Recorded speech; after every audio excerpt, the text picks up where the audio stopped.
দেখুন, আজ সুপ্রিম কোর্টে বিচারপতি প্রশান্ত কুমার মিশ্র এবং বিপুল কুমার পাঞ্চলির ডিভিশন বেঞ্চ যা বলে দেন সেটা রাজ্যের পক্ষে যথেষ্ট চিন্তার বিষয়। তারা বলছেন কোট অ্যান্ড কোট, কোনো একটি রাজ্যের ল এনফোর্সিং এজেন্সি অর্থাৎ পুলিশ আইনের শাসন রক্ষা করার নামে সরকারি রক্ষা কবচের সাহায্যে যদি কোনো অপরাধ করে বা অপরাধ আড়াল করার চেষ্টা করে তাহলে যেন কোনোভাবেই ছাড় না পায়। যদি আদালত ইডির তোলা ইস্যুগুলোকে গভীরভাবে খতিয়ে না দেখে তাহলে গোটা দেশে অরাজকতার সৃষ্টি হতে পারে। অর্থাৎ আমার পরের বক্তা অরূপ চক্রবর্তীর কাছে যাব। অরূপ, সুপ্রিম কোর্টের ভাষায় একটা রাজ্যের ল এনফোর্সিং এজেন্সি অর্থাৎ পুলিশের ঘটনাস্থলে যাওয়ার যে কারণ বা বাধ্যবাধকতা বা প্রয়োজন এবং সেইটা নিয়ে সরকার বা এ রাজ্যের শাসক দল পরের পর যে ব্যাখ্যাগুলো দিয়ে গেছে, প্রাথমিকভাবে কিন্তু সুপ্রিম কোর্টে সেটা ধোপে টিকল না। প্রাইমা ফেসাই সুপ্রিম কোর্ট এটাকে ইন্টারফেরেন্স হিসেবে দেখছে। অরূপ। সুমন, ইডি প্রসঙ্গে সার্টিফিকেট দেওয়ার আগে আমি মনে হয় সুপ্রিম কোর্টের প্রধান বিচারপতি জাস্টিস বি.আর. গাভাই তখন তিনি ইডিকে যে সার্টিফিকেট দিয়েছেন সেটা আরেকবার মানুষের সামনে মনে করিয়ে দেওয়া প্রয়োজন। Are you not sending across a message that your department is full of incompetent people and you can't find anyone else? এটা ছিল অবজারভেশন বি.আর. গাভাইয়ের। অন্য মামলায় সেটাও বলে। আমি আসছি, আসবো তো, এই মামলাতে আসতে হবে, কান টানলে তো মাথা আসবেই।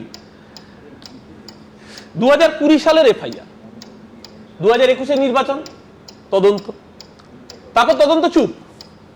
লাস্ট স্টেটমেন্ট রেকর্ড করা হলো কবে? 20 ফেব্রুয়ারি 2024, লোকসভা নির্বাচনের ঠিক আগে আগে। তারপর আবার তদন্ত শীত ঘুমে। কেন?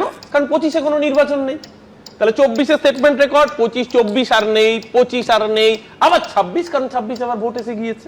তো ঠিক আছে, স্টেটমেন্ট রেকর্ড হয়নি, কিছু হয়নি, সব ঠিক আছে। আইপ্যাক খুব খারাপ, ভয়ঙ্কর ভয়ঙ্কর সব কয়লা চুরি হয়েছে, এত কয়লা যে ধুলেও নাকি ময়লা যাবে না।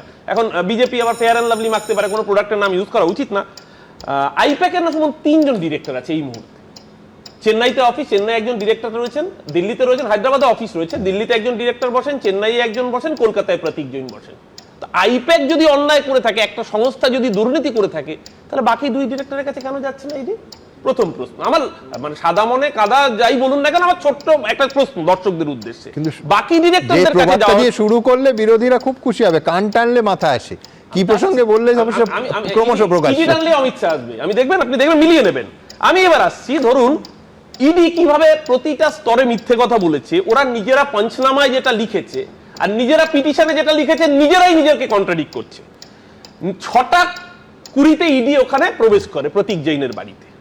6টা 20 থেকে 12টা 10 অব্দি কোনো সিজন নেই।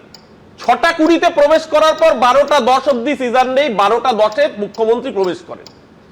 12টা 15-র সময় ইডি বলছে laptop belong, page number 66, point number, laptop belonging to Pratik Jain and iPhone Pro CM নিয়ে চলে যান।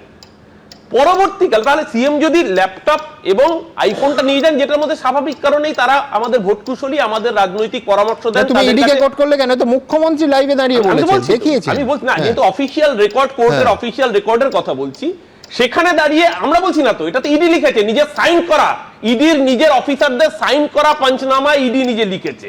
এবং সেখানে তারা লিখছে যে ল্যাপটপ এবং প্রতীকের আইফোন নিয়ে চলে যান। তাহলে পরবর্তীকালে যখন পিটিশনটা লেখা হলো, সেই পিটিশনে লেখা হলো যে অল আদার ইলেকট্রনিক ডিভাইস, সেটা করতে গেল, উত্তর দিতে পারেনি। এক অর্থাৎ আমরা যেটা প্রথম দিন থেকে বলছিলাম, প্রতীকের আইফোন এবং প্রতীকের ল্যাপটপে যে সমস্ত তৃণমূলের পার্টির ইন্টারনাল ডকুমেন্ট রয়েছে, প্রার্থী তালিকা, সম্ভাব্য তালিকা, পার্টি স্ট্র্যাটেজি, সেইগুলো নেওয়ার জন্য এসেছিল। এক, দ্বিতীয় কথা, যদি তার বাইরে অন্য কোনো তথ্য থেকে থাকে যেগুলো ম্যাডাম নিয়ে গেছেন, সিএম ম্যাডাম, তাদের অভিযোগ অনুযায়ী, সেটা কি তারা আদালত, আমাদের জানাতে হতো না? আদালতকে মুখ সিলবন্ধ খামে জানিয়েছেন যে ম্যাডাম আর কি কি ডকুমেন্ট নিয়ে গেছেন, জানাতে পারেনি, কারণ তারা পঞ্চনামায় সেটা লেখেননি, তারা নিজেরা সই করেছেন। দ্বিতীয় মিথ্যে কথা ধরা পড়েছে। না, তারা তো সেটাই বলছে যে তাদের সিজার লিস্ট এই জন্য নীল যে সমস্ত ফিজিক্যাল ডকুমেন্ট আর ইলেকট্রনিক ডকুমেন্ট মুখ্যমন্ত্রী নিয়ে গেছেন। এক, 2 হচ্ছে যে, তো এই ধাঁধাটা আমি এখনো উত্তর পেলাম না, সেটা হচ্ছে প্রতীক জৈনের বাড়ি এবং অফিসে রেড। প্রতীক জৈন কলকাতা হাইকোর্ট বা সুপ্রিম কোর্টে কোথাও কোনো মামলা করলেন না, এবং মামলাটা করলো সরকার, শাসক দল, তৃণমূলের চেয়ারপারসন, সবাই প্রতীক জৈন ছাড়া। আমি তো 100 বার করবো, কারণ আমার তুমি করতে পারো, প্রতীক জৈন করলেন না কেন? তার বাড়ি, তার অফিস, আমার ডেটাটা আমার। প্রতীক জৈন এখানে officially deployed by Trinamool Congress, এখানে অন্য কোনো রাজনৈতিক দলের হয়ে প্রতীক জৈন কাজ করছেন না। একমাত্র পশ্চিমবঙ্গের ক্ষেত্রে সোললি তৃণমূল কংগ্রেসের কাজ করছে এবং ও, আজকে ওই তার বাড়িটা তার না তৃণমূল কংগ্রেসের? আজকে তার ওখানে অফিসটা তার না তৃণমূল কংগ্রেসের? তৃণমূল কংগ্রেসের ইন্টারনাল ক্লাসিফাইড ডেটা থাকলে 100 বার তৃণমূলের অধিকার আছে চেয়ারপারসনের সেই ডেটাকে প্রোটেক্ট করা। হ্যাঁ, কিন্তু যার বাড়িতে চুরি হলো সে এফআইআর করলো না, কমপ্লেন করলো না? এক সেকেন্ড, হ্যাঁ। search was conducted in a peaceful and ordered manner and no damage to any person or property was done. Search peaceful এবং অর্ডার্ড ম্যানারে হয়েছে, কোনো ড্যামেজ হয়নি, ইডি নিজে অ্যাকনোলেজ করছে। ইডি নিজে বলছে যে ল্যাপটপ আর আইফোন নিয়ে গেছেন মুখ্যমন্ত্রী, তাহলে বাকি ডিভাইস আসছে কোত্থেকে? আমার প্রশ্ন দর্শকদের কাছে খুব পরিষ্কার, যদি ইডির কাছে অন্য কোনো তথ্য থাকতো, অন্য কোনো ডকুমেন্ট থাকতো, তাহলে তারা সেটা পঞ্চনামায় লিখলেন না কেন? আসলে কিছু ছিল না, এসছিল চুরি করতে। ওই যে বাংলা একটা প্রবাদ আছে না, চুরি বিদ্যা মহাবিদ্যা, যদি না পড়ো ধরা। এবার চোর হাতে নাতে ধরা পড়েছে। বাসে একটা গল্প ছিল ছোটবেলায়, আমরা সবাই জানি যে বাসে যদি পকেটমারি করে, সে যদি তার দিকে নজর না আসে, তার জন্য নিজেই আগে পকেটমার বলে চিৎকার করতে থাকে। কিন্তু এই ইডির যখন গল্পগুলো চুরি ধরা পড়েছে, সুপ্রিম কোর্টে টিকলো না, ইডির এটাই যখন দুঃখের। চুরিটা ধরা পড়েছে, হ্যাঁ। তখন ইডি নিজেই এই পকেটমারের গল্পটা শুরু করেছে।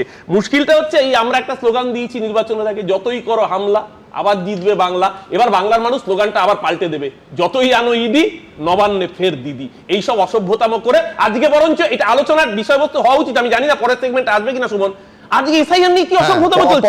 পরের সেগমেন্টে অবশ্যই আসবে না, তোমার সময় শেষ। এবিপি আনন্দ, এগিয়ে থাকে, এগিয়ে রাখে।